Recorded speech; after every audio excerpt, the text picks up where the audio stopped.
કુતિયાણામાં ભડી ગજોરા વિસ્તારમાં શિવશક્તિ ગણપતિની સ્થાપના કરવામાં આવે છે, જેમાં 56 ભોગ સહિત વિવિધ દર્શન રાખવામાં આવે છે।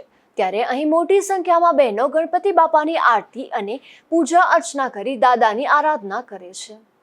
કુતિયાણા શહેરમાં આવેલ ભડી ગજોરા વિસ્તારમાં આવેલ નવદુર્ગા ગરબી મંડળની બહેનો દ્વારા ઘણા વર્ષોથી ગણપતિની સ્થાપના કરવામાં આવે છે, જે શિવશક્તિ ગણપતિ દાદા તરીકે ઓળખવામાં આવે છે। આ વિસ્તારના મહિલાઓ 10 દિવસ સુધી ગણપતિની સ્થાપના કરે છે અને 11મા દિવસે કુતિયાણાની ભાદર નદીમાં તેમનું વિસર્જન કરવામાં આવે છે, જેમાં 56 ભોગ સહિત સત્સંગ, ભજન, કીર્તન અને રાસ ગરબાનું પણ આયોજન કરવામાં આવે છે। દર વર્ષે અહીંયા મોટી સંખ્યામાં આ વિસ્તારના બહેનો જોડાઈ અને ગણપતિ બાપાની આરતી અને પૂજા અર્ચના કરે છે।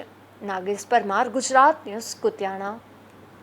મારું નામ મેઘનાથ વિભૂતિ છે અને હું ભડીંગચોરા સોની વિસ્તારમાં રહું છું અને અમે છેલ્લા 5 વર્ષથી ગણપતિ બાપાનું આયોજન કરી રહ્યા છીએ અને આસપાસના વિસ્તારના મળીને બધા ભાવપૂર્વક ગણપતિ બાપાનું પૂજા અર્ચન કરીએ છીએ અને આજે અમે 56 ભોગનું આયોજન કરેલું હતું, જેમાં આસપાસના વેપારીઓ તથા શેરીવાળા બધાએ મળી અને આયોજન કરેલું છે અને 5 વર્ષથી અમે આ આયોજન કરી રહ્યા છીએ અને બધા પોતાની ભક્તિપૂર્વક બાપાનો